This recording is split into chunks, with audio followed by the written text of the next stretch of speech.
Hello everyone, and a very warm welcome to another video tutorial with me, Lisa Taggart. I've been away for a while, relocating from Ireland to the Spanish-Portuguese border is where I live now, and finally the relocation is complete, so I've decided to create something, and here it is. And it's basically how to create an impressionistic watercolour scene using distress oxide ink and the watercolour technique with Lavinia stamps. It's a sort of scruffy type painting, a bit abstract and a bit loose, so I hope you like it and you'll join me. First of all, of course, let's look at the materials. Starting off with the Paul Rubens watercolour card, and this is an A5 size. Also, I got out my distress oxide, and these are the sunset one. We've got fired brick, squeezed lemonade and spiced marmalade, and they provide a nice sunset-y sort of colour. We've got forest moss, old paper and peeled paint for the greens in the picture. For the neutrals, we've got tea dye and walnut stain. For the purples and blues, blueprint sketch and shaded lilac. And also distress stain for extra texture and chipped sapphire and weathered wood. Now for the watercolour technique with the stamping, I've got elements in confetti, olive, violet chalk, and finally Bermuda, but improvise and use what you have in terms of the colours. Also using the Zig Clean Colour watercolour markers, we've got a purple, a blue, a couple of pinks and yellow, but in the description box below are the numbers. Also got a pastel stick in a periwinkle colour and a dark pastel colour too. We've got the water brush, the pencil, and of course the two gel pens in yellow and white. A spray bottle for the watercolours, you'll see later on. And next then these stamps.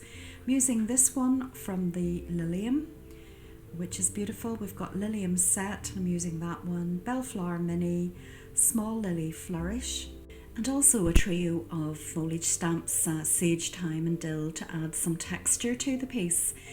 So if we want to convert all of those things into something that looks a little bit like this, just keep on watching. So I'm starting off with my watercolour card. This is the Twinkle card, and I've roughly sketched in a few lines and a few areas where I want the flowers to be, and also the light area for the sky. And it's very rough. If you want to take a screenshot, feel free to do that. It's just to give me a guideline of where the composition is, where the horizon is, etc. I'm starting off with the pale yellow colour, as I often do, to get that in place before I mix it in with the stronger colours. And why use distress oxides for painting? Well, a couple of reasons. First is these little ink pads of mine have been in storage for about 3 years. So when I got all my stuff out recently into my new art space, I thought I've really missed my distress oxides, and I'm going to have a go painting, because the second reason is they provide a very subdued effect because of the mixture of the dye and the pigment ink. And I was going for the sunrise, not very saturated sky, but nevertheless colourful. And I always find the distress oxides are a lovely medium to use in painting, and I've done it with my winter scenes as well. So I thought I would have a go with something a little more summery now that I'm here in sunny Spain.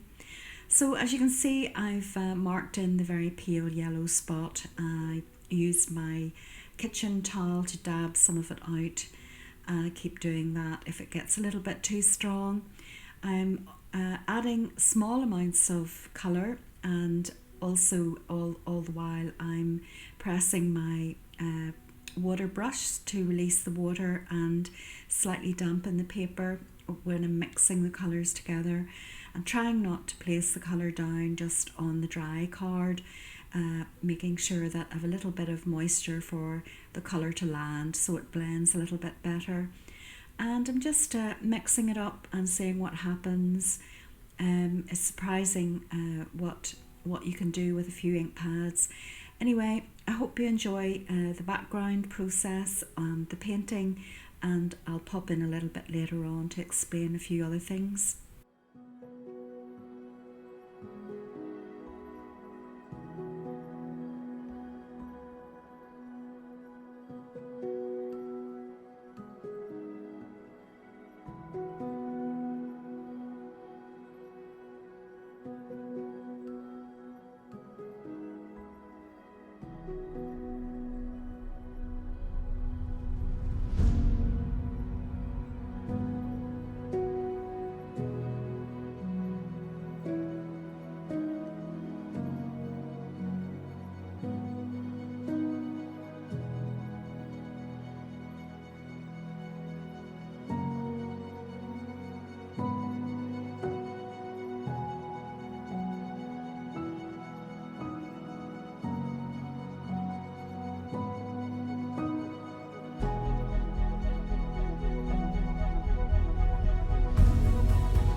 this next bit is the foreground obviously, and I'm mixing lots of colours together and in a very scruffy way, and it's not entirely random.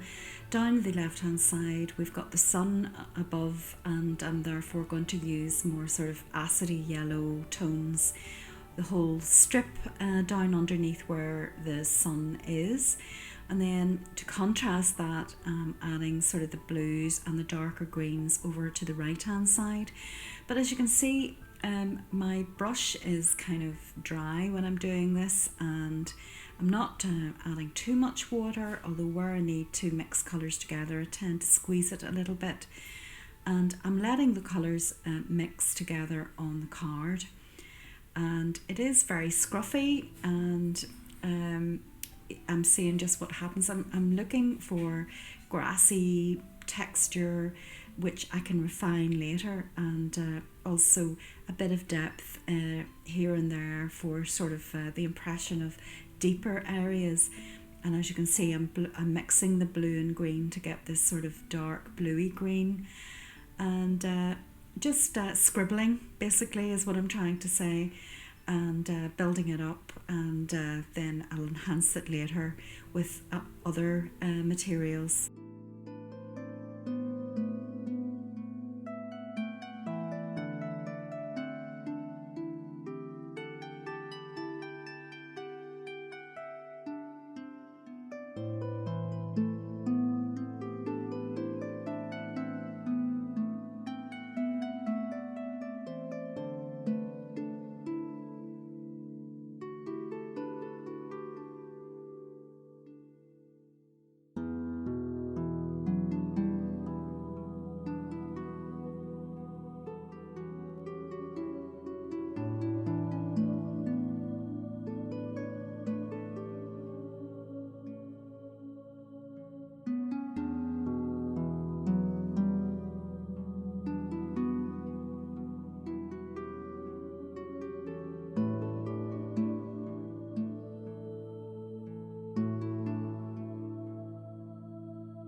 So now that the background is in place, I'm going to do some watercolor stamping, and I've taken sort of reasonably big stamps for this, and what I'm doing there just out of shot is I'm putting the ink on it, which is water-based ink, and I'm spritzing it with my sprayer and then stamping it very roughly onto the card, which is now dry.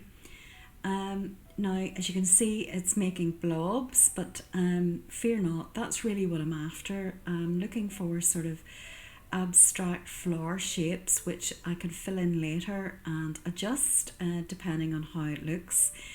And it's really just a big experiment to see what happens, essentially. And this is a project where if you don't like the very loose watercolory effect, which is really the shape of the stamp in silhouette, you can also overstamp, which I'm doing there now, to put some of the actual detail back on again, and I'm doing that for the center stamps as well.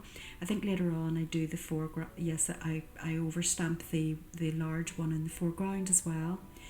But it's really just a loose way of creating a scene and using the stamps with the water and the ink to see what happens, and not knowing what to expect. And this is the way I like to work sometimes, just to get a sort of an abstract shapes and then building them up with colour and other materials.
Now this next part is where I attempt to make sure that the flowers look as though there's sun shining through the petals in the edges. So the type of white gel pen that I use is a water-based one. It's the Uniball Signo Broad, and it is water soluble, and it means that you can put it down and then take your water brush and blend it in, and then use the zig markers over the top to blend as well. And what I'm trying to do here is create the effect of light shining through the tops of the petals.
So that's the project for this week complete, and it's just mounted up onto black and cream card. Unfortunately, my camera must have switched off at one point and these finishing bits were missed. I'm getting a bit rusty. So it's some of the blue, periwinkle blue pastel I've added in. And I also took my yellow and white gel pen and basically doodled in some leaves and stems there, as you can see, and it was just free hand drawing by me to create some, you know, foliage, leaves and so forth hit by the light coming through the grasses, just to make it a little bit more realistic. So sorry that was missed. It's not watching my camera light, unfortunately. But anyway, I hope you enjoyed some of the techniques in this kind of abstract little landscape. I hope that if you haven't subscribed that you would consider doing so, and hit the notification bell, leave me a comment, share the video, like the video, really important if you enjoyed it. It all means so much to me. Thank you also to my members. You've been really patient and I really appreciate it, your patience. Be back with more content soon, but until next time, take very good care of yourselves, and above all, get creating, be brave and enjoy the adventure.